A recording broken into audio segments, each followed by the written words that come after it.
قل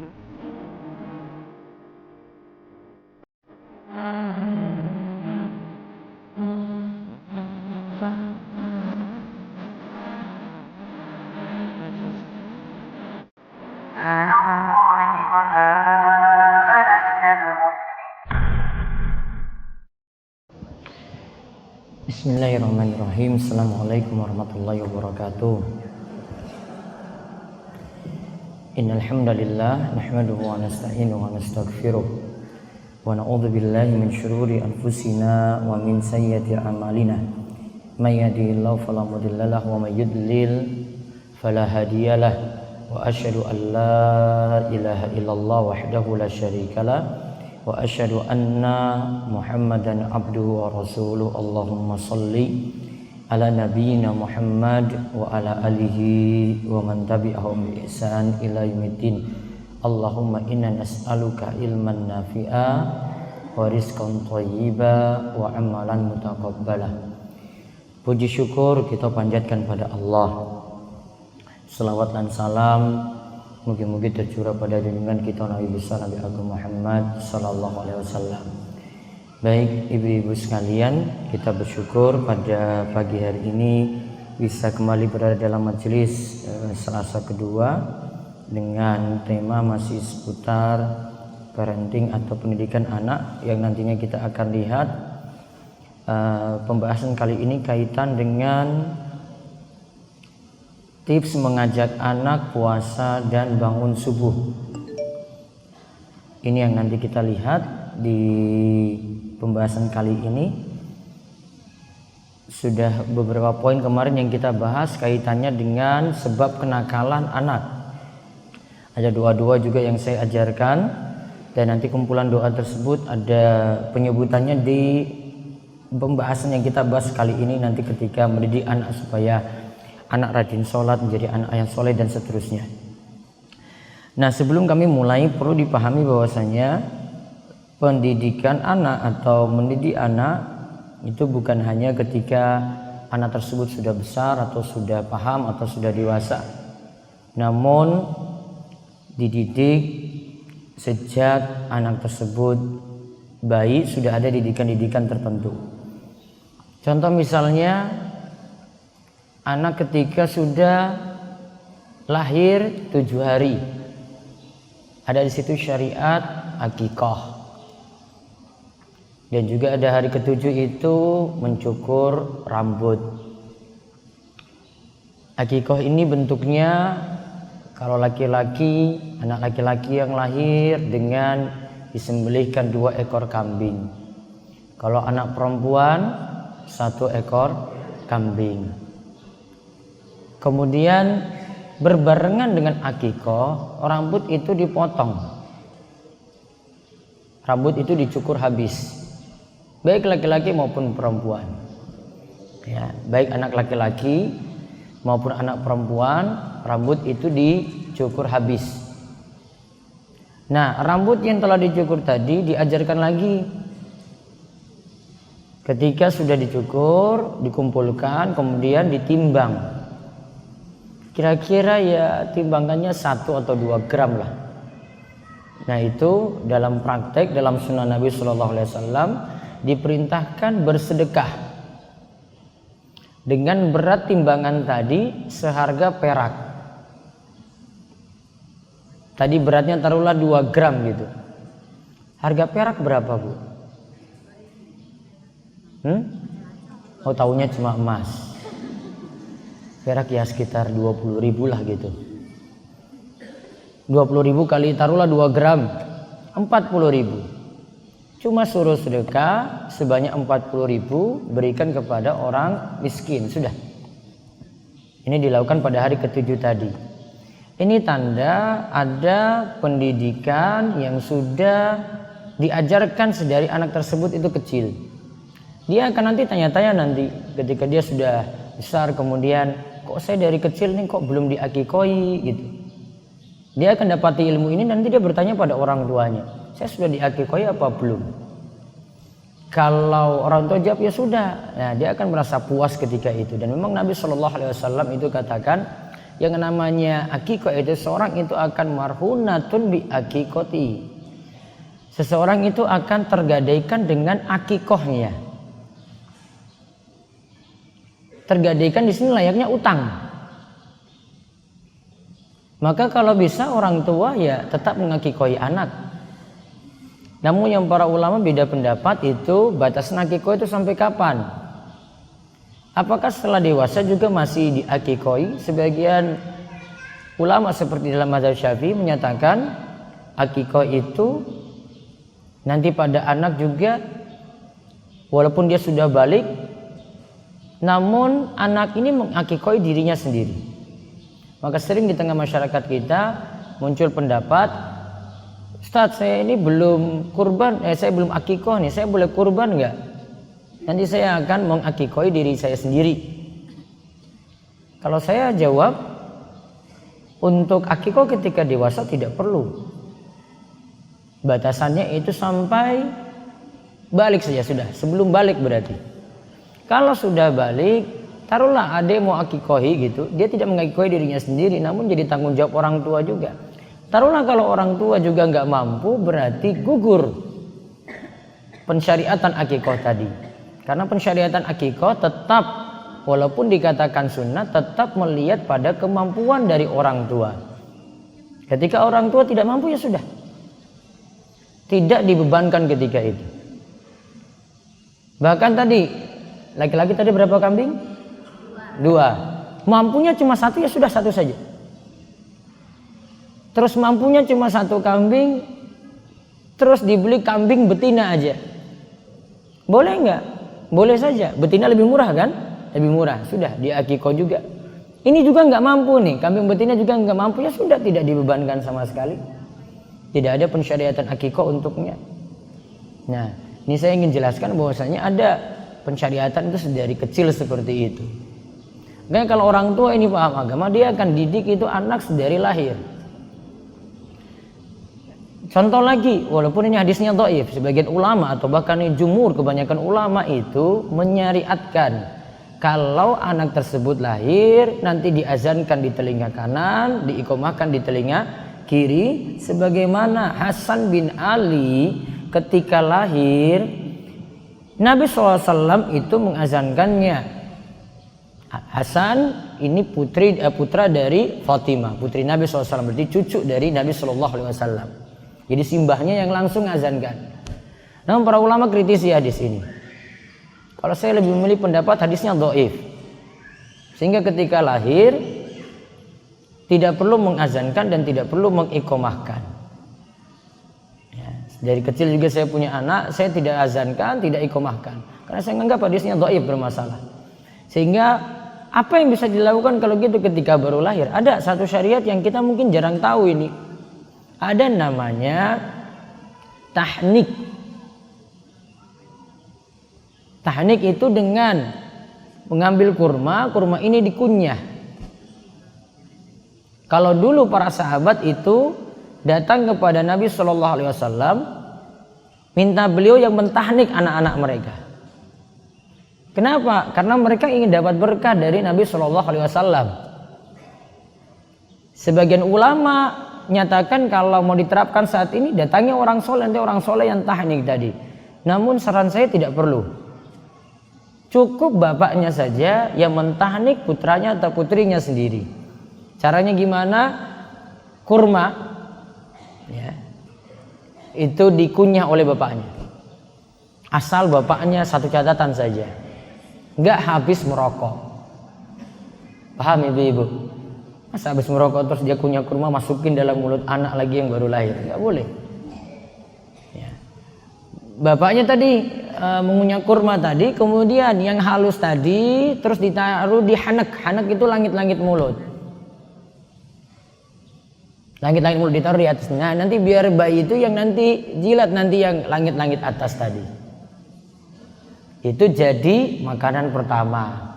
Apa tadi istilahnya? Tahnik. Itu dilakukan usia berapa? Pas lahir tadi itu. Pas lahir. Itu jadi makanan pertama. Ya. Ada lagi lebih praktis. Kalau tadi pakai kunyah kan. kurma ada bentuknya sari kurma ya Bu ya? Tahu ya? Nah, itu lebih mudah lagi itu. Ya. Sudah tinggal ambil aja, sudah ditaruh di langit-langit mulut. Nah, itu lebih memudahkan. Nah, itu istilah tahnik, ini ada. Itu sudah dari kecil itu dididik semacam itu. Ya, itu ada didikan untuk bayi yang baru lahir. Nah, tadi ada tahnik, terus ada akikoh, terus ada potong rambut, terus ada timbang rambut tadi. Di samping juga ketika kecil itu diberi nama. Nama ini yang jadi motivasi anak, ya, supaya anak ini memiliki nama yang baik.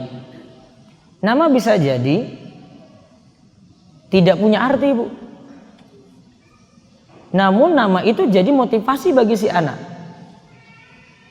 Ibu tahu nama seperti Umar, Usman, itu artinya apa? Nggak perlu cari arti. Kalau ibu nanggap tadi Umar, saya sebut Umar, tahu Umar itu siapa? Dalam gambaran panjenengan apa Umar itu? Sahabat Nabi kan? Oh sudah tahu. Wah, ini sahabat besar ini, murid Nabi SAW langsung, khalifah. Usman juga kan nanggap langsung kan? Oh iya itu Usman nih, ini sahabat besar nih. Langsung anak memiliki nama seperti ini, dia akan termotivasi ingin jadi seperti sahabat Umar, ingin jadi seperti sahabat Utsman. Dan nama seperti ini familiar. Orang lebih mudah untuk ingatnya. Ya, orang lebih mudah untuk ingatnya. Oh, tahu itu namanya siapa? Oh, Umar. Ah, saya tahu ini namanya Umar. Dalam pandangan saya lebih mudah sekali hafal kayak begitu. Dan di kalangan Arab juga pandangnya juga dia mudah sekali hafal seperti itu. Oh, tahun ini nama-nama yang sudah populer nih di masa sahabat nih, dipakai untuk nama-nama orang. Maka rata-rata nama mereka itu cuma seputar nama sahabat saja. Atau pakai Abdullah, Abdurrahman, Abdul Aziz, Abdul Qadir dan seterusnya. Familiar. Nah, tujuannya apa tadi sifat nama? Ada yang memotivasi. Maka kalau tanya, ini nama anak ini apa? Oh, tahu. Oh, ini sahabat ini, oh tahu ini sahabat ini tahu ini sahabat ini. Kalau sekarang ini mengalami pergeseran nih kalau sekarang. Nama nggak mesti populer kayak tadi. Namun nama kalau orang tua zaman sekarang itu, Ustaz, tolong carikan nama untuk anak saya, nama yang belum ada begitu. Saya juga bingung itu, saya harus buka-buka cari sana sini. Ini apa lagi nih yang nama belum ada ini ya. Mau cari sulit. Saya punya nama-nama, ada buku nama-nama untuk bayi ada. Namun itu kosakata Arab semua. Ya, itu kosakata Arab. Namun saya lebih senang kalau beri nama, sudah saya cari nama sahabat nanti apa gitu sudah. Saya contohkan nama anak saya ada 3 ini. Itu semua nama sahabat ini. 1 Rumaiso. Itu yang ada di buletin itu, Bu. Nah, Rumaiso itu nama sahabat. Nama aslinya Ummu Sulaim. Nama terkenalnya Ummu Sulaim. Nama aslinya Rumaiso. Ditambah .com, rumaiso.com. Paham? Nah, nama aslinya Ummu Sulaim. Ummu Sulaim itu siapa? Ibunya Anas bin Malik. Suaminya siapa? Abu Tolha. Namun dia nikah dengan Abu Tolha ini ketika cerai dengan suaminya Anas. Karena suaminya dulu nggak mau masuk Islam. Akhirnya Ummu Sulaim cerai. Terus nikah lagi dengan Anas bin Malik. Oh, kisahnya bagus-bagus semua tentang Ummu Sulaim itu. Ummu Sulaim terkenal wanita penyabar. Rumaiso tadi wanita penyabar. Anaknya meninggal dunia, dia nggak beritahu suaminya loh. Suaminya pulang, dia jandan cantik, ayu banget. Ya. Terus layani suaminya, ayo mas kita makan malam. Gak ngomong kalau anaknya sudah meninggal. Terus dilayani malam itu, seperti malam pengantin pertama. Terus sudah selesai, langsung dia berita pada suaminya. Mas, kalau misalnya ada orang nitip barang, terus dia nitip, dia ambil barang tadi lagi, boleh nggak diambil, Bu? Boleh atau tidak? Ada yang nitip barang, ini yang punya barang datang lagi ambil, boleh nggak dia ambil barangnya sendiri? Boleh atau tidak? Boleh. Nah, maka Ummu Sulaim beritahu pada suaminya, anak kita sudah diambil oleh yang punya. Suaminya emosi nggak? Ya, diberitahu gini emosi nggak? Wah, emosi banget. Masa sudah kayak begini baru dia beritahu coba. Saking sabarnya Ummu Sulaim, coba lihat tadi. Itu kisah satu, Rumaisa. Anak kedua saya, Ruwaifi. Ya, kalau ibu mau cari kata artinya juga saya bisa kalau Ruwaifi. Kalau Rumaisa saya nggak bisa. Saya nggak tahu ini nama dari mana ini. Saya nggak bisa terjemahkan ini artinya dalam bahasa Arab. Namun kalau Ruwaifi bisa. Ruwaifi itu dari kata Rafi. Dibuat jadi isim tasghir, pengecilan makna. Itu artinya orang mulia. Namun Ruwaifi itu saya ambil dari sabda Nabi SAW ketika itu ada sahabat namanya Ruwaifi. Ini tentang waktu itu Nabi bicarakan tentang masalah jimat itu. Ya Ruwaifi la'alal hayata satatulu bik. Wahai Ruwaifi, moga umurmu panjang. Ya, dia doakan apa? Moga umurmu panjang. Dapat doa dari siapa? Ya, Nabi SAW. Doa makbul berarti mustajab.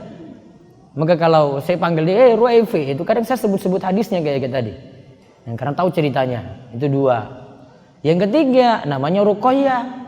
Sudah berapa itu? 3 kan berarti kan? Nah, Ruqayyah. Tahu Ruqayyah, Bu? Enggak tahu juga Ruqayyah dari mana? Putri Nabi sallallahu alaihi wasallam. Putri Nabi ada berapa? Saya sudah pernah ajarkan apa belum ya ibu ini ya? Putri Nabi berapa? Hah? Ibu-ibu ya Allah banyak-banyak istighfarnya. Astagfirullahaladzim. Total anak-anak Nabi 7 dah. Dari Khadijah 6.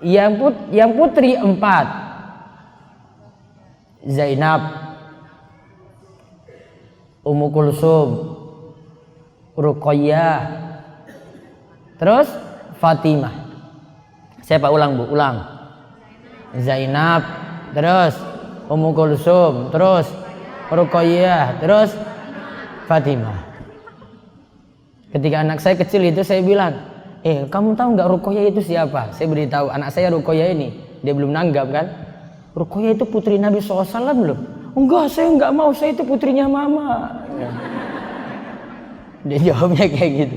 Enggak, kamu tahu nggak Ruqayyah itu putrinya Nabi itu? Mau pahamkan pada dia, Sultan, enggak, saya nggak mau, saya mau putrinya mama saja. Gitu. Nah, itu Ruqayyah dari situ. Putra Nabi berapa tadi? 3. Satunya dari Maria Al-Qibtiyah, duanya itu dari Khadijah. Qasim, Abdullah, Ibrahim. 3 ya. Totalnya berapa semuanya? 7. Yang Ibrahim tadi dari Maria Al-Qibtiyah, budak Nabi SAW. Totalnya 7. Tadi coba ulang. Zainab, Ummu Kulsum, Ruqayyah, Fatimah. Paling cuma kenal Fatimah aja itu.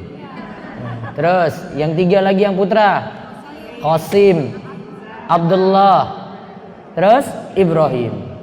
Nah lihat Nabi SAW saya pakai nama yang familiar itu, Qasim, Abdullah itu sudah dari orang-orang musyrik juga sudah pakai nama Abdullah. Bapak Rasul juga Abdullah.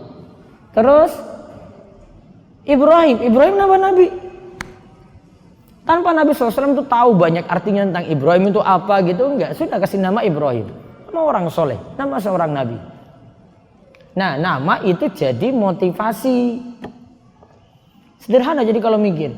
Kalau mau beri nama sudah, saya cari nama sahabat apa gini ya. Sehingga kita punya bahan cerita untuk anak. Oh ini cerita tentang ini, cerita tentang Utsman. Oh ini nama kamu Utsman, ini loh ceritanya. Nama kamu Umar, oh ini ceritanya. Oh nama kamu itu Ruwaifi, oh ini ceritanya. Itu ada semuanya cerita-cerita tadi. Ya, itu contoh pendidikan dari kecil tadi. Nah anak dimotivasi. Nah kadang ada juga kebiasaan di masyarakat kita, gimana kalau anak ini diberi nama terus jadi beban. Sehingga anggapannya itu kalau anak ini diberi nama, waduh namanya kok berat sekali, akhirnya sudahlah ganti nama saja. Sebenarnya saya kurang setuju dengan pemahaman kayak begini, dikarenakan nggak bisa kita salahkan nama tadi. Sudah kalau namanya Muhammad, sudah nama Muhammad nama bagus. Kok anak ini kok sakit terus, wah itu ada masalah lain, bukan kembali ke nama saja. Mungkin anggapan orang-orang tua dulu ya. Namun kita harus telusuri lagi, ini benar nggak ini? keyakinan atau pemahaman kayak begini. Tidak semuanya kita setujui. Nah, sekarang kita balik dulu di sini ya. Jadi intinya kalau mau belajar di pendidikan anak, Bu, ya, itu dari kecil itu sudah diajarkan kayak tadi. Ini contoh saya kasih sampai pemberian nama tadi. Nah, sekarang kita lihat bagaimana mengajak anak itu puasa dan bangun subuh. Nah, sekarang kita lihat, mau dibaca. Perintahkan kepada anak sholat dan puasa. Kita lihat dalil-dalilnya dulu. Rasulullah Shallallahu Alaihi Wasallam bersabda, perintahkan anak-anak kalian untuk mengerjakan sholat ketika mereka berumur 7 tahun. Pukul mereka jika tidak mengerjakannya ketika mereka berumur 10 tahun. Pisahkanlah tempat-tempat tidur mereka. Nah, lihat, perintahkan anak kalian untuk mengerjakan sholat ketika mereka berumur 7 tahun. Pukul mereka jika tidak mengerjakannya ketika mereka berumur 10 tahun. Wa farriqu bainahum fil madaji. Dan pisahkan mereka dari tempat tidur. Artinya laki-laki sendiri, perempuan sendiri. Usia berapa tadi? 10. Coba perhatikan, ada angka 7, ada angka 10. 7 ini sampai 10 ini baru sampai pada tingkatan memberikan kasih sayang untuk anak. Nggak boleh dipukul dulu, Bu. Baru mulai dipukul usia berapa? 10. Maka di bawah 10 nggak boleh. Ya, di bawah 10 itu nggak boleh. Harus sabar-sabar. Yang ada beri kasih sayang.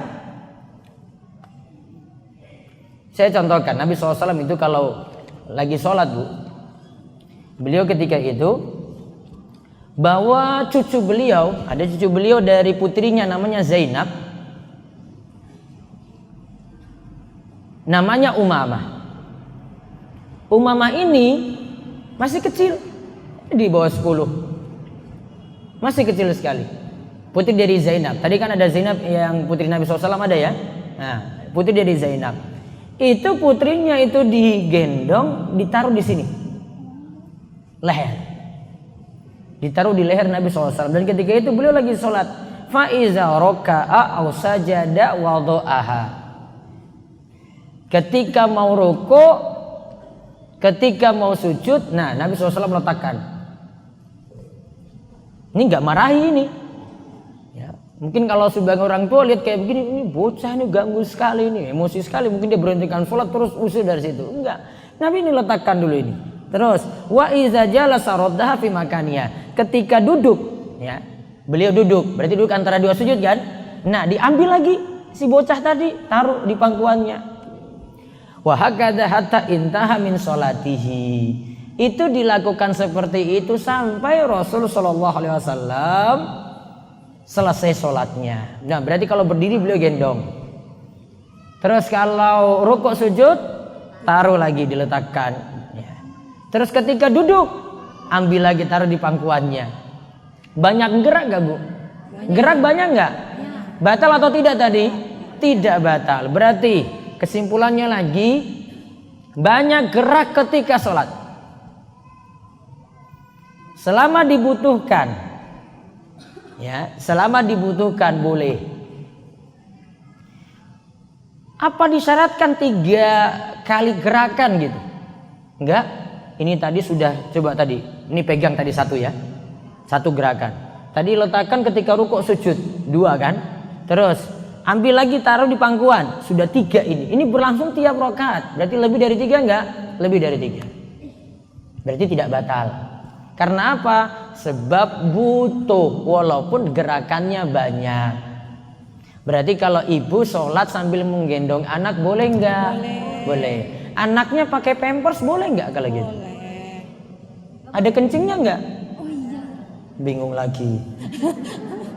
Boleh. Oh boleh. Karena nggak langsung dengan ibu bersentuhan, najisnya tadi kan pada dia, bukan pada ibu. Maka dibolehkan. Dan ini tanda Rasulullah SAW sikapi anak tadi yang di bawah 10 tahun, penyikapannya tidak dengan keras. Masih rahmat yang diberi, artinya kasih sayang yang diberi, Bu. Belum boleh kasar di sini. Usia berapa tahun tadi? 7 tadi. 7 sampai 10 tadi. Atau di bawah itu. Ini nggak boleh kasar dulu. Kalau sudah gapai 10, sudah mencapai 10 tahun, baru ketika itu orang tua bisa keras. Ya, mau dimarahi atau mau ketika itu dipukul, boleh. Namun pukulnya bukan pukulan yang kasar, pukulan mendidik. Nggak boleh pukul muka, mungkin cuma cubit saja. Ya. Didikan seperti itu. Ini yang diajarkan dalam ajaran kita, dalam ajaran Islam. Sudah diajarkan seperti tadi. Nah, baca lagi hadis yang kedua dalam puasa. Dalam puasa dari Robi binti Muawid radhiyallahu anha, ia berkata, Rasulullah SAW mengirim utusannya pada siang hari Asyura ke desa-desa kaum Ansor di sekitar Madinah untuk mengumumkan, barang siapa telah berpuasa sejak pagi hari, hendaklah dia menyempurnakan puasanya. Barang siapa yang pagi harinya tidak berpuasa, maka hendaknya puasa pada sisa harinya. Maka setelah itu kami berpuasa dan kami membiasakan anak-anak kecil untuk berpuasa, insya Allah. Kami pergi ke masjid, lalu kami buatkan untuk anak-anak mainan dari kapas yang berwarna. Kalau salah satu di antara mereka menangis karena kelaparan, kami berikan kepadanya mainan tersebut sampai berbuka puasa. Lihat, Arsala Rasulullah SAW godata Asyura. Rasulullah SAW mengirim utusan. Karena ketika itu hari Asyura baru diputuskan. Hari Asyura itu 10 Muharram. Dan dulu puasa yang wajib sebelum puasa Ramadan itu adalah puasa Asyura. Tanggal 10 tadi ya, itu wajib. Sebelum puasa Ramadan datang, puasa Asyura ada dulu. Nah, puasa Asyura ini lantas Nabi SAW di suatu saat itu datang ke kota Madinah, lihat orang-orang Yahudi itu pada puasa Asyura juga. Maka ketika itu ada sahabat bilang pada Rasulullah, ini kan mereka puasa tanggal 10 juga, kok sama dengan kita? Maka Nabi SAW itu katakan, kalau begitu berikutnya nanti kita tambah lagi pada hari ke-9, puasa Tasu'ah. Berarti puasanya jadi 2 hari. Nah, di sini lihat, pada 10 Muharram Nabi SAW utus ke desa-desa, itu kaum Ansor di sekitar Madinah untuk diumumkan ketika itu, mangkana asbaha shaiman falyutimma shaumahu. Siapa yang pagi hari sudah puasa, maka selesaikanlah puasanya. Wa man kana asbaha muftiran falyutimma baqiyata yaumihi. Dan siapa yang pagi-pagi tadi belum puasa, maka hendaklah dia sekarang ini puasa juga. Kalau pagi sudah puasa, berarti tinggal lanjut puasa sampai selesai. Kalau belum puasa, berarti dari sekarang ini mulai puasa. Nah, ini dijadikan dalil, Bu. Kalau misalnya ada masuk 1 Ramadan, dia belum tahu kok ketika itu 1 Ramadan. Terus jam 10 siang diberitahu, sekarang sudah 1 Ramadan, maka dia mulai puasa dari jam 10 tadi. Namun puasanya apa? Walaupun sudah makan pagi. Kan tadi dia nggak puasa, berarti sudah makan pagi. Namun puasanya ini karena belum lengkap, baru dari jam 10 lah, berarti nanti dikodok lagi nanti di hari lain. Namun karena sudah diberitahu kan, hari ini puasa Ramadan loh, berarti dia mulai puasa. Mulai puasa dari jam 10 tadi, karena baru dapat infonya jam 10. Namun kalau sudah tahu ya, kalau dia kayak gitu ya pagi nggak puasa, ya nggak bisa, dia tinggal lanjut aja, nggak bisa. Kalau itu dia sengaja nggak puasa. Kalau ini tadi baru tahu info nih, nah ini sekarang tanggal 10 loh, maaf ini tanggal 1 loh. Kalau ini tanggal 10 Muharram, ini tanggal 10 Muharram loh. Puasanya baru dari siang hari. Seperti itu dibolehkan kisah ini. Nah, yang sudah puasa tadi tinggal lanjut sempurnakan. Walaupun nantinya yang tadi puasa tadi Yang tadi baru puasa dari jam 10 tadi yang saya contohkan, puasanya dianggap sah enggak? Tidak.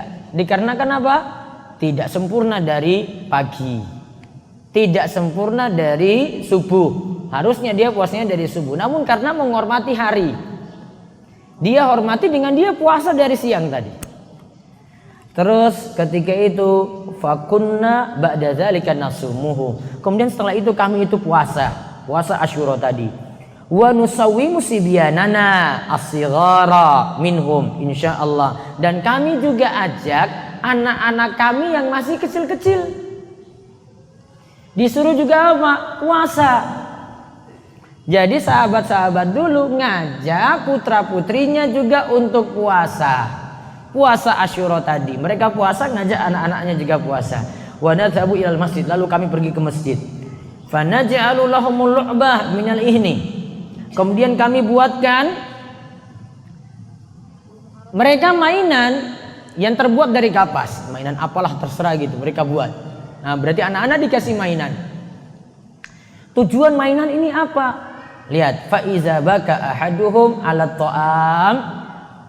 Jika anak ini minta-minta, sudah nangis-nangis, wah lapar pingin makan, dikasih mainan. Akhirnya main, terlupakan dengan laparnya tadi. Kemudian a'tayna iyahu indal iftar. Dan di sini dikatakan kami berikan kepadanya mainan tersebut sampai berbuka puasa. Berarti dihibur anak-anak tadi. Namun di sini anak-anak juga disuruh puasa. Nah, coba lihat lagi ajakan tentang puasa ini ya. Di bawahnya ada perkataan Umar. Ini bagus. Umar radhiyallahu anhu berkata kepada orang yang mabuk-mabukan di bulan Ramadan, celakalah Anda, adalah anak-anak kami berpuasa. Kemudian beliau memukulnya sebagai hukuman. Nah, lihat, celakalah Anda. Ini kalian mau mabukan nih, anak-anak kami sedang puasa loh ini. Berarti anak-anak ketika itu sudah puasa. Ini ada orang-orang yang mabuk. Kemudian beliau memukulnya sebagai hukuman. Di sini kok sampai ada yang mabuk di masa Nabi SAW, perlu dipahami, khamr di masa Nabi itu pengharamannya itu bertahap. Enggak diharamkan langsung. Karena ketika itu orang-orang Arab itu masih hobi mabuk-mabukan. Maka awal-awal perintah yang nanti turun itu ya ayatnya mengatakan la taqrabus sholata wa antum sukara. Janganlah kalian dekati sholat sedangkan kalian dalam keadaan mabuk. Hatta ta'lamu ma taqulun. Sampai kalian itu sadar apa yang kalian ucapkan. Berarti kalimatnya sebaliknya apa? Berarti kalau tidak sholat boleh mabuk nggak dalam ayat ini? Ini nih tadi kita bahas ayat tadi. Coba saya ulang ayatnya ya. Janganlah kalian sholat sedangkan kalian dalam keadaan mabuk. Berarti kalau tidak sholat boleh. Itu awalnya dulu. Ini saya lagi bahas awal cerita loh ini. Ya, awalnya dulu. Kenapa? Oh ini bertahap, ini lagi tahapan. Belum sampai diharamkan dulu. Nah, kemudian perintah ini jadi berubah. Innamal khamru wal maisiru wal ansabu wal azlamu rijsun min amali syaitan. Sesungguhnya khamar, perjudian, patung-patung, mengundi nasib dengan anak panah itu kotor, termasuk amalan setan. Fajtanibu jauhilah, berarti khamar juga disuruh jauhi. Nah, kemudian baru pengharaman saat itu. Maka cerita ini kok bisa ada orang memabukkan? Dulu karena pengharamannya itu bertahap, tidak langsung. Maka kadang dalam masalah mendidik juga, kadang perlu tahapan, nggak bisa langsung tiba-tiba itu berubah. Perlu pelan-pelan. Sama seperti ini. Ya, ada langkah-langkah yang diberikan terlebih dahulu. Nah, sekarang coba ada beberapa poin di sini. Ini saya nukil dari penjelasan Syekh Shaleh Al-Munajjid, metode mengajak anak puasa. Ada 11 di sini. Coba lihat. Metode mengajak anak puasa. Pertama, menjelaskan keutamaan puasa kepada mereka, bahwa hal itu termasuk sebab masuk ke dalam surga. Di surga ada pintu yang dinamakan Ar-Rayyan, di mana hanya orang-orang puasa yang masuk ke dalamnya. Nah, diberi motivasi. akan masuk pintu khusus untuk orang yang berpuasa. Apa nama pintunya, Bu? Ar-Rayyan. Pintu surga ada berapa? Nanti anak ibu tanya lagi nanti. Tuh kalau gitu pintu surga ada berapa? Ada berapa? 8. Sudah pernah saya sebut ah? Lupa paling, Bu. Mau disebut ulang lagi daripada nanti ditanya anak ibu nanti nggak bisa jawab. Malu-maluin kan? Nah, bilang Ar-Rayyan ada berapa, Bu, pintu surga? Bingung. Enggak, Ustadz kemarin baru ngajar 1. Nah, sekarang saya ngajar 8 ini. Ayo. 1 apa tadi? Ar-Rayyan. Dan nanti pintu ini, pintu surganya sesuai dengan nama amalannya. Yang kedua pintu sholat. Yang ketiga pintu sedekah. Ya gitu doang. Yang keempat pintu jihad. Ini nggak sulit-sulit namanya, kok gampang sekali. Nggak hafal keterlaluan ini, Bu. Nggak usah bahasa Arabnya, nanti malah ibu bingung nanti ngajarkan anak. Saya kasih yang mudah aja ini biar ibu hafal. Terus yang kelima pintu haji.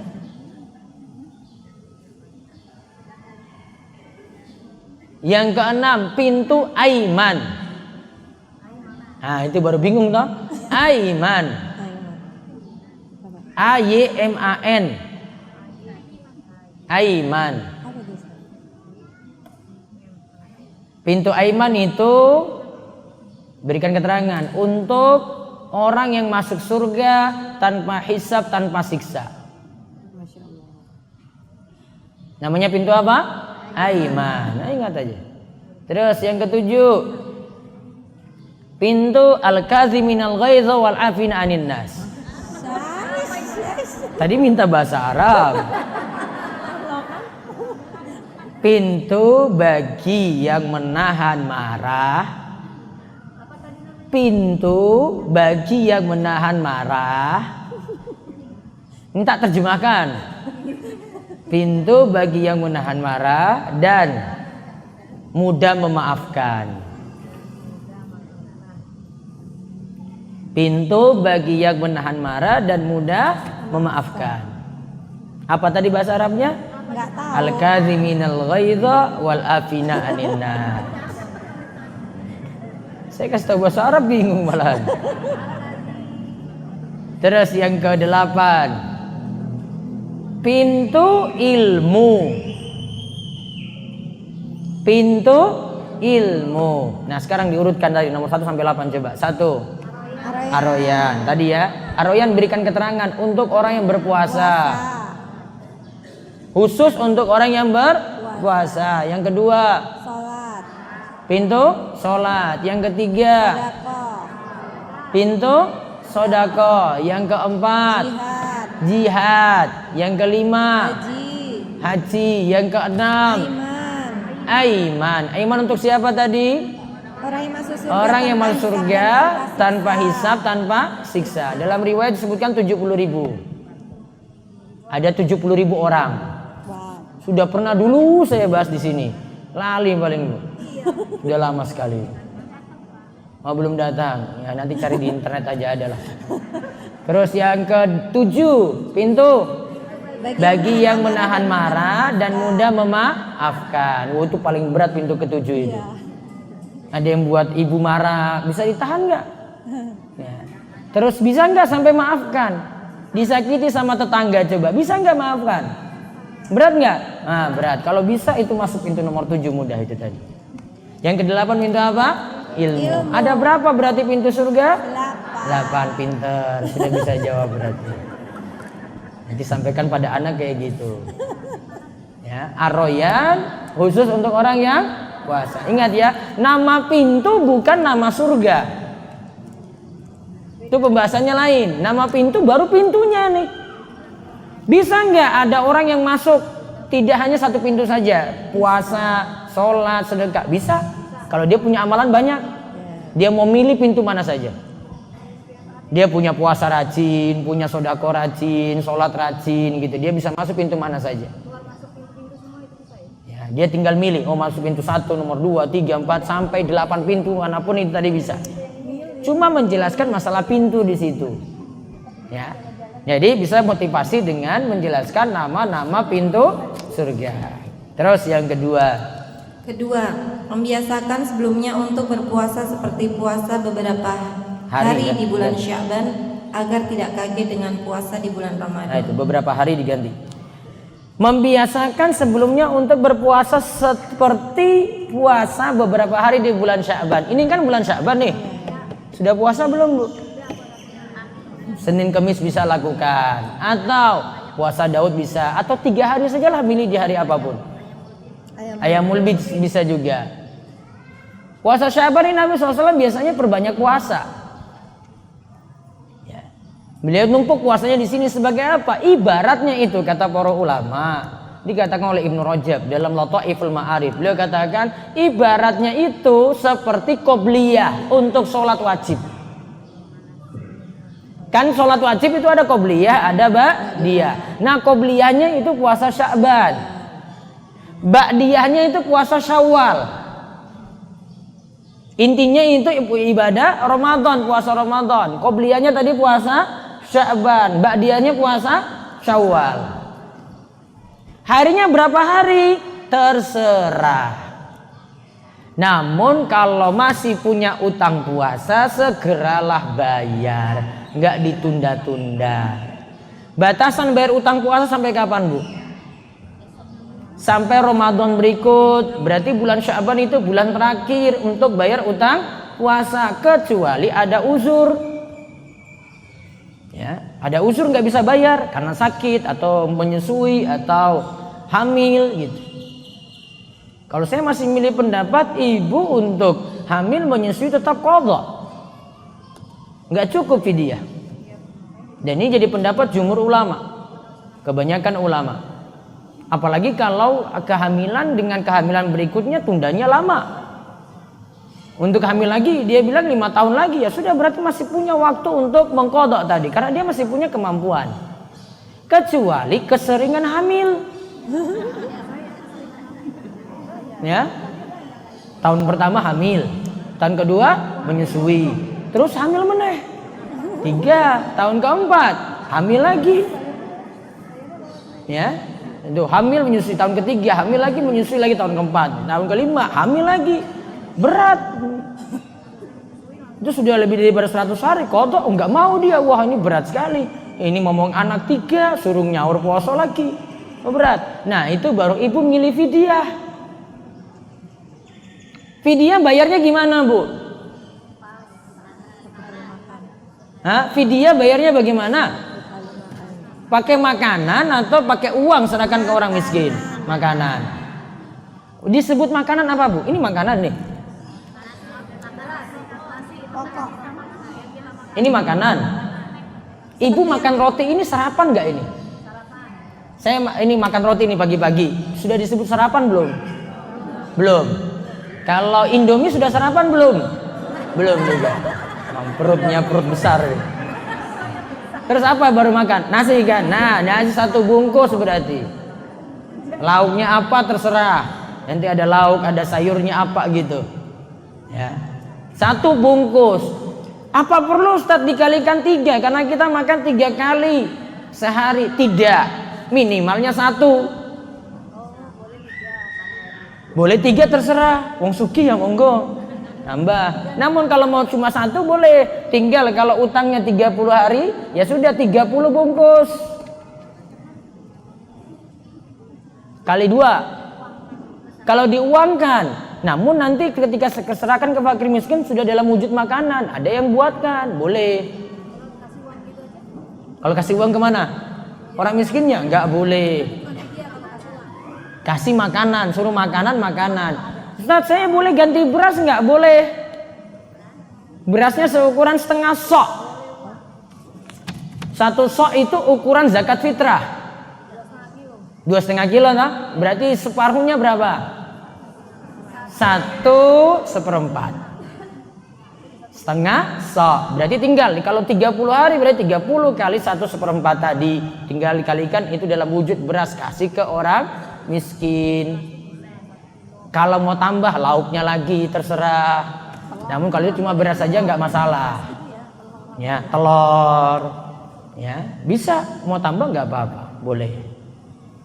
Nah, di Sya'ban ini Rasul intinya ngajarkan untuk memperbanyak puasa sunnah. Ya, terus yang ketiga. Ketiga, puasa pada sebagian siang dan menambahi waktunya sedikit demi sedikit seperti sebagian kalangan menyebut dengan puasa beduk. Puasa beduk itu gimana, Bu? Tengah hari. Nah, tengah hari buka, terus lanjut lagi. Nah, gitu. Itu cuma untuk anak-anak. Itu. Kalau ibu tanya orang dewasa, wah itu malas banget. Nah, terus yang keempat.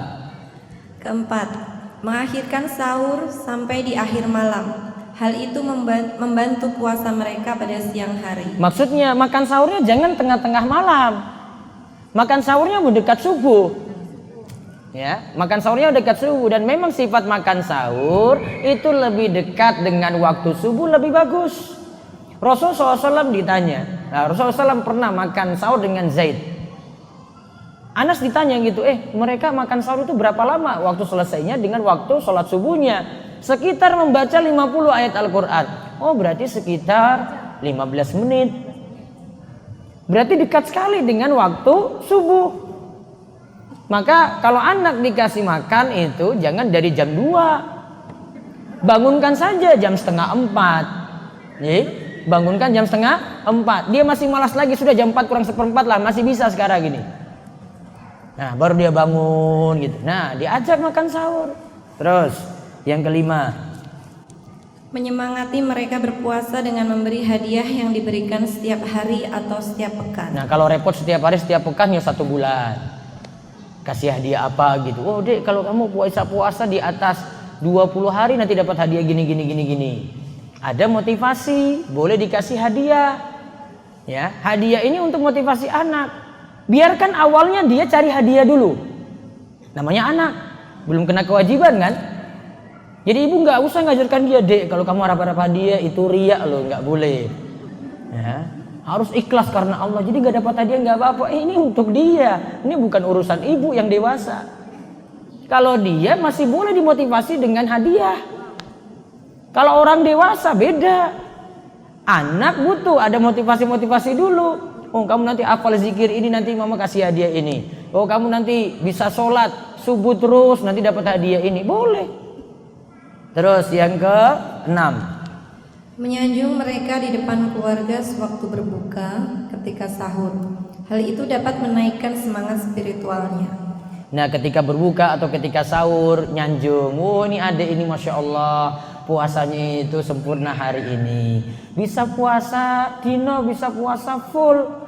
Yang beduk juga disanjung, Masya Allah, ini kecil-kecil sudah bisa puasa beduk. Teman-temanmu belum seperti ini loh. Nah, dia tersanjung lagi, besok mau puasa lagi. Terus yang ke-7, mendorong semangat berlomba-lomba apabila dia mempunyai banyak anak tanpa harus mencela yang tertinggal. Nah, punya 3 anak, semuanya itu didorong. Tidak perlu dijelekkan salah satu. Yang malas dimotivasi, didorong lagi, kalimatnya diubah. Wow, dia ini anak soleh kok. Ya, walaupun mungkin kelihatan nakal, namun panggilannya tetap anak soleh. Dia kok mungkin sulit gitu diajak, namun tetap panggilannya anak soleh, diubah kalimatnya, kalimat jadi motivasi. Ya, nggak bilang yang lainnya disanjung 2, yang satu ini nakal misalnya. Dasar memang kamu tuh nakal, beda dengan kamu. Down dia. Karena yang 2 dipuji, 1 enggak, dia sendirian di situ. Ya, maka semuanya dipuji dengan kalimat-kalimat motivasi. Terus yang ke-8, melalaikan rasa lapar dengan tidur atau mainan mubah yang tidak memerlukan tenaga, sebagaimana para sahabat yang mulia melakukan terhadap anak-anaknya. Di sana ada program anak-anak yang tepat. Film kartun di channel Islam yang terpercaya dapat menyibukkan mereka. Nah, bisa juga dengan film kartun juga bisa. Ini saya nggak bahas masalah hukum buatnya, namun filmnya tadi kalau sifatnya mendidik boleh. Yang penting cerita-ceritanya benar. Juga di situ ada program anak-anak yang tepat. Kalau dapat di YouTube seperti itu nggak masalah, namun ibu harus kontrol. Jangan ibu lebih gaptek daripada anak. Ibu sudah kasih HP, namun ibu nggak tahu anak lagi nonton apa. Gimana buktinya? Saya dulu kemarin pernah beritahu itu. Kalau ibu kasih anak misalnya HP, Akun itu jangan dibebaskan. Akun itu pakai akun ibu, sehingga nanti YouTube itu punya catatan histori. Dia itu nelusuri apa saja. Nanti baru tahu dari sini, oh historinya ini kayak gini. Kok anak saya kok lihat kayak gini. Oh, kasih catatan. Oh, yang ini nggak boleh, besok nggak boleh lihat lagi ya. Gitu. Ada catatan historinya. Makanya ibu kalau kasih HP pada anak dikontrol, nggak bisa terus menerus. Ya, kalau dikontrol lagi akunnya itu, paham akun nggak bu? Paham ya? Akunnya pakai akun ibu. Jangan malah anak nanti ubah sendiri. Wah, dia buat akun sendiri. Ibu nggak tahu apa-apa, padahal itu HP ibu. Terus kalau anak masih kecil, jangan dulu dikasih pegang HP kalau belum bisa. Usia SD jangan dulu. Biar dia dulu bebas dulu dengan permainannya gitu. Bagusnya kalau anak sudah mau main HP misalnya, dia bapak ada di rumah misalnya, bapak itu nanti ngajak anak kasih main di mana gitu, beli bola, beli apa, lebih enak, dia tenaganya habis untuk daripada dia main game. Ya. Saya itu biasa kalau dengan anak saya itu yang laki-laki, dia kalau punya kecenderungan sudah kayak begitu, saya ngajak dia jalan-jalan pokoknya. Nah pokoknya kita renang dulu pagi ini, nah pokoknya kita main bola dulu pagi ini, kita mau main apa dulu sekarang gitu, biar dia sibuk dengan apa gitu, tenaganya habis untuk itu, nggak dengan game terus. Karena ada efek-efek yang tidak baik dari game tadi. Terus yang ke-9, diutamakan agar sang ayah mengajak anaknya khusus setelah asar ke masjid untuk ikut sholat, menghadiri pengajian, tetap di masjid untuk membaca Al-Quran dan zikir kepada Allah Ta'ala. Nah sebenarnya bukan habis asar saja, di sini tujuannya asar karena di kalangan Arab sini setelah asar biasanya mereka ada pengajian sampai buka. Kalau ada kayak gitu bisa. Namun sholat 5 waktu penting. Subuh dia ajak, bangunkan anak, nanti kita akan lihat bangun subuh. Terus memberi yang ke-11, memberi imbalan kepada mereka dengan tamasya yang mubah setelah berbuka puasa, atau memasakkan makanan kesukaannya dan kue-kue, buah-buahan dan jus. Bisa ngajak jalan-jalan, bisa nanti di akhir Ramadan juga, bisa bentuknya kasih makanan-makanan kesukaannya gitu, dibolehkan. Terus perlu diperhatikan kalau sekiranya anak-anak merasakan keletihan yang sangat, jangan dipaksa untuk menyempurnakan puasanya. Hal itu agar tidak menjadikan sebab dirinya benci beribadah atau menjadi sebab berbohong atau timbulnya penyakit. Karena pada dasarnya dia belum termasuk mukallaf. Hendaknya masalah ini diperhatikan. Jangan terlalu keras dalam memerintahkannya berpuasa. Nah, di sini jangan terlalu keras juga.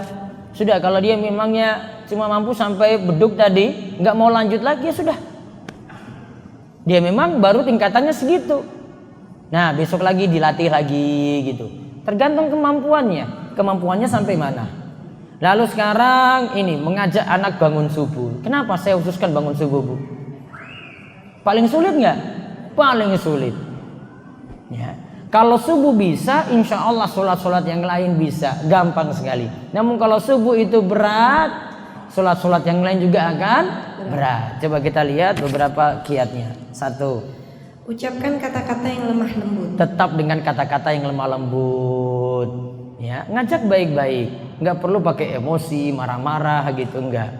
Ya, terus yang kedua, usaplah punggung dan kepalanya untuk menunjukkan kasih sayang. Terus yang ketiga, biarkan ia tertidur sebentar, kembalilah bangunkan setelah 5 menit kemudian. Nah, kadang itu anak sudah dibangunkan, terus dia keluar gitu, duduk dulu di kursi, tidur lagi, biarkan dulu. Ya, bapaknya lagi ambil air wudhu, biarkan bapaknya ambil air wudhu duluan. Nah, bapaknya sudah siap, panggil si bocah tadi, anak tadi. Ayo dek, ambil wudhu sekarang, ini sudah mau ke masjid. Ya, karena dia kadang bangun belum sadar kan, pengen tidur dulu, biarkan dulu. Nah, orang tua siapkan dulu, persiapan dulu. Baru nanti kalau sudah siap ngajak si anak ini ambil wudhu, lalu pergi ke masjid berbarengan. Terus yang keempat, nyalakanlah lampu kamar. Nah, kalau masih tidur nyalakan lampu kamar tadi. Ya ketika bangunkan nyalakan lampu kamar. Yang kelima, percikanlah air ke wajahnya jika memang masih susah dibangunkan. Nah, percikan air di wajahnya. Terus yang keenam, berikanlah kata-kata motivasi dengan membacakan beberapa dalil pendek seperti, nak bangunlah, salat akan menjadi cahaya di alam kubur kelak. Atau, bangun nak, tidak ada pilihan kelak kecuali surga dan neraka. Nah, jadi ada kalimat-kalimat motivasi. Subuh ini keutamanya kayak gini, sholat keutamanya kayak gini. Ibu pakai bahasa ibu. Terus nomor 7. Singkap selimutnya lalu goncangkan badan si anak dengan pelan-pelan. Nah, ini kalau anak yang emosian ini malah balik lagi, ini bisa marahin orang tua. Ini mama nih ganggu-ganggu aja. Terus yang ke-8. Jika anak sudah mulai membuka mata, ajaklah si anak bercanda. Nah, bisa ngajak anak bercanda atau bisa sambil nuntunkan doa bangun tidur. Nah, gimana doanya, Bu? Hah? Alhamdulillahilladzi ahyana ba'dama amatana wa ilaihin nusyur. 9. Ikutilah si anak jika sudah bangun supaya ia tidak tertidur di lokasi yang lain. Nah, kalau tidurnya lama di lokasi yang lain ini bahaya. Tiba-tiba ibunya atau bapaknya nggak tahu ada di mana. Terus 10. Jika semua cara telah ditempuh namun belum berhasil, maka kita sebagai orang tua boleh melakukan pemukulan jika si anak sudah menginjak usia 10 tahun. Nah, ingat, ketika sudah menginjak 10 tahun. Kalau di bawah 10 belum boleh mukul. Hah? Kalau 23 tahun, nah itulah itu lebih keras lagi Bu berarti. Nah, terakhir saya ringkaskan kunci utama sukses mendidik anak 3 saja. Ini termasuk mendidik anak, sholat, puasa tadi 3. Yang pertama, faktor utama adalah doa. Allah Ta'ala berfirman, barang siapa yang diberi petunjuk oleh Allah, maka dialah yang mendapat petunjuk. Dan barang siapa yang disesatkan oleh Allah, maka merekalah orang-orang yang merugi. Nah, terus di bawahnya, karena hidayah di tangan Allah, tentu kita harus banyak memohon kepada Allah. Ada contoh-contoh doa yang bisa kita amalkan dan sudah dipraktikkan oleh para nabi di masa silam. nah sekarang saya contohkan doa-doanya. Ya, diikuti ya. Ini ada 4 doa. Kemarin saya baru ngajarkan 3 itu. Sekarang 4. Ya. Doa Nabi Ibrahim alaihissalam diikuti ya. Rabbi habli minas salihin. Rabbi habli minas salihin. Itu yang pertama, As-Saffat ayat 100. Terus doa nomor 2, doa Nabi Zakaria alaihissalam diikuti. Rabbi habli min ladunka zurriyatan thayyibatan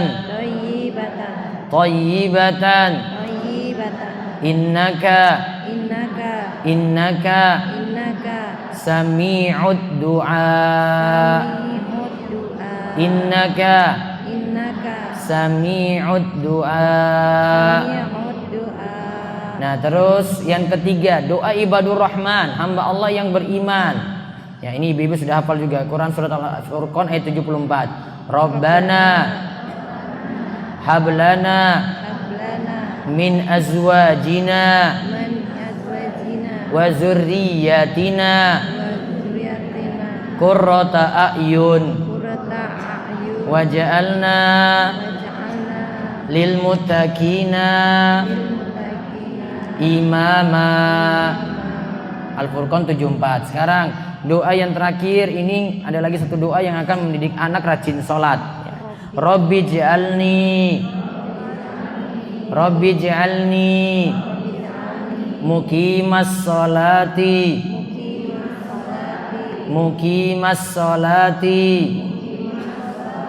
wa min dzurriyyati. Rabbana wa taqabbal du'a. Rabbana wa taqabbal du'a. Nah, lihat di halaman terakhir. Dibaca yang jelas doa orang tua. Yang jelas doa orang tua pada anaknya adalah doa yang mustajab. Dari Abu Hurairah radhiyallahu anhu, Nabi sallallahu alaihi wasallam bersabda, ada 3 doa yang mustajab yang tidak diragukan lagi, yaitu doa orang tua, doa orang yang berpergian, dan doa orang yang terzalimi. Ada 3 doa yang tidak tertolak, yaitu 1 doa orang tua, yaitu pada anaknya, dan doa musafir, dan doa orang yang terzalimi. Jadi ibu sudah punya kekuatan dari sisi ibu itu doa yang mustajab sebenarnya. Tinggal terpenuhi syarat-syaratnya, penghalangnya dihilangkan, makanan halal itu yang dikonsumsi terus, doa dengan khusyuk, konsen, minta dengan serius pada Allah, dan ingat Allah sesuai dengan persangkaan hambanya. Ana inna dhanni abdi bi. Kata Nabi SAW, Allah berfirman dalam hadis qudsi, aku sesuai dengan persangkaan hambaku kepadaku. Hamba yakin itu, ini Allah nanti akan beri saya anak soleh, ya sudah jadi anak soleh. Hamba yakin kalau anaknya nanti akan dapat hidayah, ya maka Allah juga akan beri hidayah pada anak. Maka sesuai dengan persangkaan kita pada Allah. Terus yang kedua, orang tua harus memperbaiki diri dan menjadi saleh. nah kunci yang kedua sekarang orang tua perbaiki diri. Nah kita ambil pelajaran dari surat Al-Kahfi. Adapun dinding rumah adalah kepunyaan dua orang anak yatim di kota itu, dan di bawahnya ada harta benda simpanan bagi mereka berdua, sedang ayahnya adalah seorang yang saleh.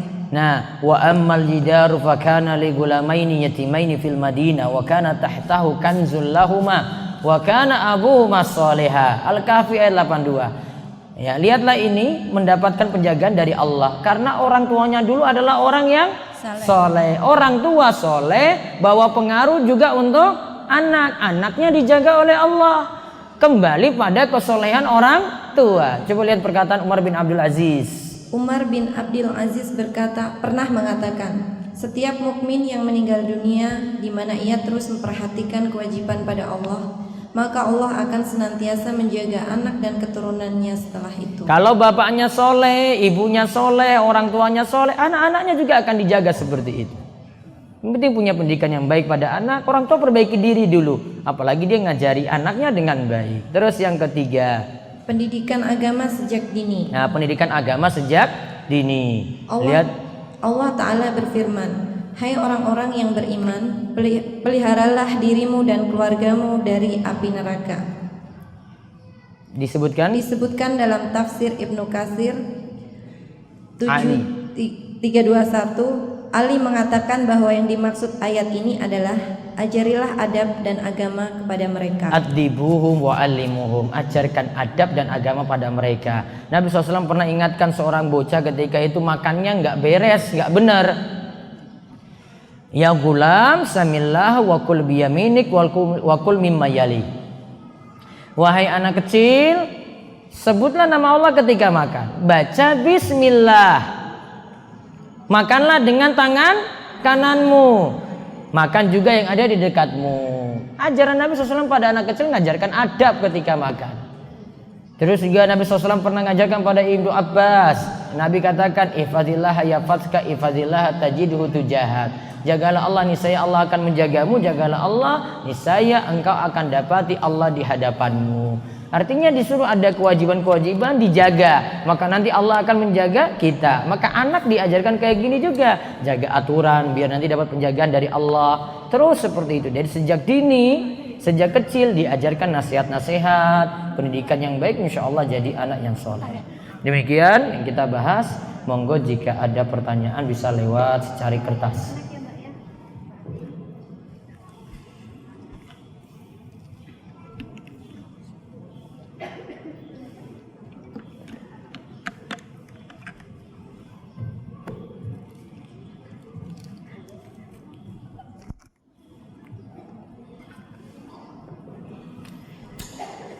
Ustadz, apabila saya baru tahu ternyata waktu meninggalkan puasa ketika hamil menyusui tidak cukup dengan bayar fidyah saja, tetapi saya lupa berapa hari dulu saya tidak puasa waktu hamil karena sudah lama sekali Ustadz. Bagaimana itu Ustadz? Untuk fidyah sudah dibayarkan.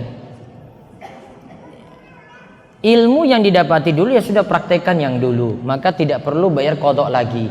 Kalau besok-besok hamil lagi, nah baru tunaikan qadha, tidak cukup fidyah. Namun kalau sudah bayar fidyah dulu sudah. Al ilmu ba'da at-taklif ba'dal ilm. Kata para ulama, beban hukum itu ada setelah kita punya ilmu. Nah, baru ilmu tahunya sekarang ini ya sudah jalani ilmu yang baru. Yang dulu biarlah berlalu. Apakah umur anak yang biasa tidur dengan orang tua batasnya juga dipisah saat umur 10 tahun? Baiknya seperti itu. Karena Nabi SAW katakan tadi pisahkan anak tadi samping putra putri juga baiknya dengan orang tua. Wallahu a'lam. Ustadz, anak saya kelas 4 SD. Saya ingin dia menjadi penghafal Al-Quran. Setiap pagi habis subuh saya jadwalkan buat dia agar menghafal juz amma. Tapi dia seperti terpaksa, jadi mesti uring-uringan. Kalau disuruh ngaji, baca aja. Tadi menghafal dia senang. Kalau disuruh ngafalin, sering marah-marah. Menurut Ustadz, yang harus bagaimana? Ibu ngajarkan kalau ini anak 4 SD, ya, sifatnya baru ditalkinkan dulu. Artinya dituntun. Nah, ini hafal satu ayat diulang-ulang terus barengan dia. Nanti saatnya dia usia 6 atau kelas 1 SMP seterusnya. Nah, itu baru nanti suruh dia hafal sendiri. Namun kalau baru sekarang dan ibu cuma didik di rumah saja, bukan di pesantren gitu, maka ibu cukup ya tuntun dia terus hafal, sambil ilmu juga hafal. Ya, itu yang bisa dilakukan. Itu lebih aman dan lebih memotivasi anak. Nanti kalau dites dengan cara suruh dia ulang ayat tadi sambil dibenarkan dulu, nggak terlalu dipaksa. Karena memang hal ini tidak terlalu dituntut ya. Nanti ada usia dia matang itu ketika SMP. Nah, itu baru matang nanti untuk hafalan-hafalan tadi. Apakah betul ada larangan berpuasa pada pertengahan bulan Sya'ban? Berarti untuk bulan Sya'ban tidak ada ayyamul bid. Ada hadis yang menyatakan tidak boleh berpuasa setelah pertengahan Sya'ban. Itu yang saya tahu. Namun kalau yang dimaksud hadis tadi, hadis ini dhaif, hadis ini bermasalah.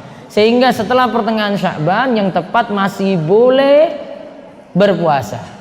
Masih boleh qada puasa, masih boleh juga puasa sunnah Sya'ban. Karena Nabi SAW itu katakan tadi yang disebutkan dalam hadis, Nabi berpuasa pada mayoritas hari, berarti banyak. Setelah pertengahan juga termasuk, masih dibolehkan. Jadi ayyamul bidnya juga masih boleh.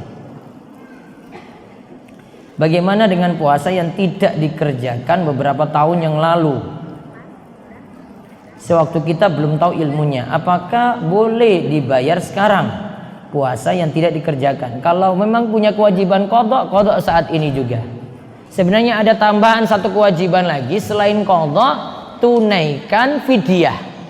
Sebagai hukuman ketika dia lewati bulan Ramadan berikutnya belum juga selesai utang puasa tadi, padahal dia tidak punya uzur untuk bayar utang puasa tersebut. Jadi qada plus fidyah. Apakah boleh menggabungkan niat puasa membayar utang dengan puasa Senin Kemis? Tidak boleh. Yang ada puasa bayar utang dilakukan Senin Kemis. Namun kalau digabungkan, saya puasa Senin Kemis plus qada, enggak. Namun yang ada qada puasa boleh dilakukan Senin Kemis. Ini yang tepat. Sebaiknya mulai usia berapakah kita boleh mengajarkan puasa? Apakah mulai balita atau mulai dia usia masuk sekolah? Kalau mau usia ya usia TK seperti itu baru diajak anak. Insya Allah fisiknya sudah lumayan kuat untuk puasa berduk tadi. Pada umur berapa anak wajib berpuasa? Usia balik. Namun jangan ditunda sampai balik. Dari 7 tahun sudah diajarkan, 10 tahun sudah dipaksa walaupun belum balik. Dibalik nanti usia balik baru jadi wajib. Apakah boleh menggabungkan sholat qobliyah dan ba'diyah zuhur setelah sholat zuhur? Kasusnya saat zuhur harus segera menjemput anak. Boleh. Nanti kerjakan misalnya sebelum zuhur biasanya 4, berarti jadikan 4 ini nanti setelah zuhur. Setelah zuhur ada 2 lagi, berarti totalnya setelah zuhur nanti lakukan 6 rakaat. Dengan 2 salam, 2 salam, 2 salam. Saya memiliki anak laki-laki usia 7 tahun yang bisa dibilang berkebutuhan khusus. Untuk berbicara belum lancar dan secara mental atau pikiran belum seperti anak seusianya. Saya masih kesulitan untuk mengajak dia sholat. Sering tidak mau diajak sholat. Bagaimana tipsnya? Ajarkan sesuai dengan kemampuan saja. Karena ini anak berkebutuhan khusus, beda dengan mengajak anak yang biasa. Adik saya sedang tugas belajar di Iceland dan akan puasa Ramadan di sana. Tahun lalu di sana lama puasanya 22 jam. Bagaimana cara mengatur waktu ibadah puasa? Sahur, berbuka. Berarti ya dia cuma puasa 22 jam tadi dia pakai waktunya. Kalau dia dalam keadaan sanggup untuk itu, saran saya dicoba dulu. Nanti dia puasa 22 jam, resiko berada di tempat tersebut.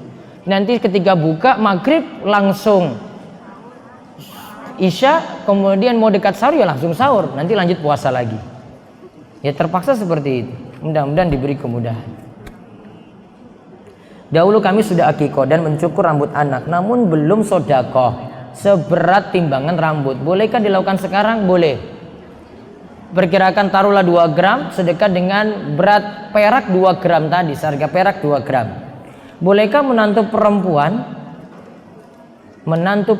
membantu mertua laki-laki yang sakit untuk keperluan ke kamar mandi, berganti pakaian yang keadaannya sangat mungkin terlihat aurat? Boleh, karena masih mahram ketika itu, dibolehkan. Apalagi keadaan butuh. Saya suka emosi membangunkan 2 anak karena harus bolak-balik 2 kamar dan juga menyiapkan sarapan dan kegiatan lainnya. Mohon nasihatnya. Banyak-banyak sabar. Tadi kiat-kiatnya dicoba lagi Bu ya. Berapa keturunan akan dijaga oleh Allah jika orang tua menjaga kesolehan? Bisa jadi anaknya, bisa jadi cucunya, bisa jadi ke bawah. Tergantung Allah nanti beri pada siapa itu kebaikan-kebaikan tadi. Doa yang mustajab salah satunya dari orang yang terzolimi. Yang dimaksud dengan terzolimi itu bagaimana? Ada yang berbuat zolim pada kita, terus kita doakan dia. Bisa jadi dengan doa baik, bisa jadi dengan doa jelek. Doa baik terkabul, doa jelek juga dikhawatirkan terkabul. Maka hati-hati berbuat zolim pada orang lain. Terdapat tadi saya menyebutkan wanita bisa masuk surga ke pintu mana saja yang ia mau apabila melaksanakan sholat 5 waktu, puasa Ramadan, menjaga kemaluan, mentaati suami. Berarti bisa memilih masuk pintu Ar-Rayyan juga, bisa.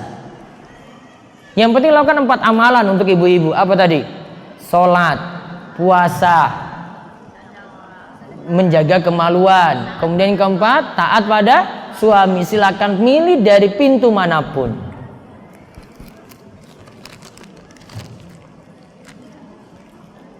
Ustadz, alkohol najis atau tidak? Pertanyaannya saya balik. Alkohol itu khamr atau tidak? Bu, alkohol itu khamr atau bukan? Ibu-ibu, alkohol itu khamr bukan? Alkohol rumus kimianya apa? Oh, nggak tahu. Alkohol itu tidak selamanya khamr. Tergantung alkohol jenis apa. Kalau alkohol jenis alkohol antiseptik, alkoholnya itu kandungannya 70%, itu bukan memabukkan, namun apa? Mematikan. Sedangkan khamr itu Nabi SAW cuma mengatakan kullu muskirin khamrun, segala yang memabukkan itu khamr. Berarti cuma standarnya memabukkan. Contoh lagi misalnya ada parfum, ada kandungan alkoholnya. Ini pakai di luar juga Bu. Khamr apa bukan? Sekarang pertanyaannya, ada yang pakai parfum terus mabuk gitu ada? Enggak. Dihirup mabuk juga? Tidak. Berarti kalau tidak memenuhi kriteria itu bukan khamr. Berarti masih boleh enggak pakai parfum beralkohol? Masih boleh. Najis enggak? Enggak najis. Ini nggak masuk dalam pembahasan khamr, sehingga kalau masukkan dalam khamr ya jauh sekali pemahamannya. Ustaz, anak saya sudah saya akikoi, namun tentang rambutnya belum. Bolehkah sekarang baru saya berikan kepada fakir miskin? Boleh, tadi sedekah tadi silakan berikan pada fakir miskin sekarang.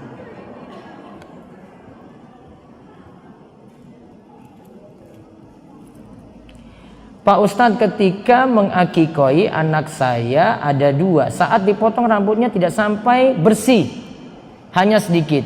Dipotong bersih bukan di hari akikah tersebut. Bagaimana Pak Ustadz dengan hal tersebut? Baiknya memang kalau disuruh cukur, sini yang dimaksudkan ini cukur habis Bu. Namun kalau sekarang sudah terlanjur ya sudah. Ya, besok kalau punya anak lagi.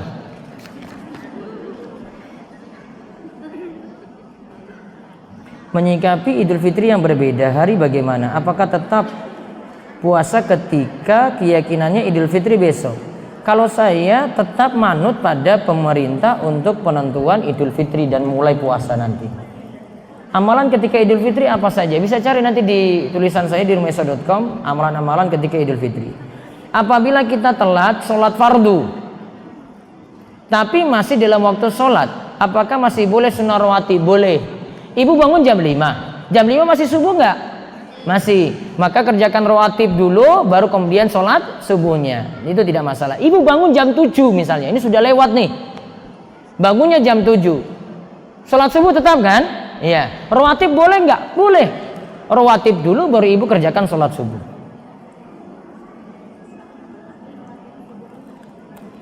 Saya doakan anak saya dengan doa Nabi Ibrahim tadi, doa Ibrahim tadi ayat 40. Apa boleh dengan menyebut nama anak saya didoakan? Boleh saja sambil menyebut nama anak.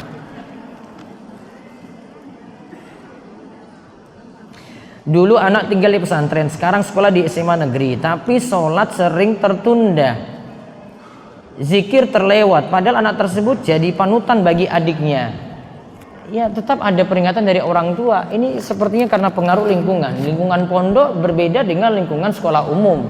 Maka dia kadang mulai menyesuaikan, teman-temannya juga sudah berbeda. Kalau dulu itu bisa termotivasi dengan teman-teman, sekarang nggak lagi. Sekarang tinggal ibu motivasi dengan dia punya teman-teman yang baik saja. Wallahu a'lam. Ustaz, bagaimana saat mengingatkan kepada anak yang sudah dewasa untuk selalu menjalankan sholat tepat waktu? Anak tersebut sudah akil balik, diingatkan terus. Memang beda dengan anak yang masih kecil tadi, ya. Perlu dengan ada kadang dengan nasihat lemah lembut, kadang dicampur lagi dengan nasihat yang keras, kadang dengan peringatan-peringatan dengan beritahu ini ancamannya kayak gini, kayak gini, kayak gini. Kadang ibu mesti ya emosi gitu. Beda dengan anak yang masih perlu tadi rahmat, kasih sayang di bawah 10 tahun tadi. Najisnya kucing karena sering naik-naik kasur. Bagaimana najisnya kucing? Kucing kotorannya najis, kalau badannya sendiri tidak. Kencingnya najis, kotorannya najis, badannya kucing tidak najis. Bahkan kalau air liur kucing itu jilat suatu bejana gitu, maka air liurnya pun tidak najis. Beda dengan kotorannya, maka disikapi kotorannya itu berbeda hukumnya, untuk kencingnya juga berbeda hukumnya. Kalau dia naik tempat tidur nggak kencing, nggak ngapa-ngapain, cuma duduk saja di situ, tidak menajiskan tempat tidur tadi. Wallahu a'lam bishawab. Itu yang kita bahas untuk kesempatan pagi hari ini, mudah-mudahan bermanfaat dan Allah terus berikan kita taufik dan hidayah, dan mudah-mudahan diberikan istiqomah, dan Allah juga memberkahi Ramadan kita dengan puasa dan amal-amal soleh lainnya. Demikian kita cukupkan, kita tutup dengan doa kafaratul majlis. Subhanakallahumma bihamdika asyhadu an la ilaha illa anta astaghfiruka wa atubu ilaik. Sebelumnya nanti ada pengumuman dulu, baru ibu-ibu boleh bubar.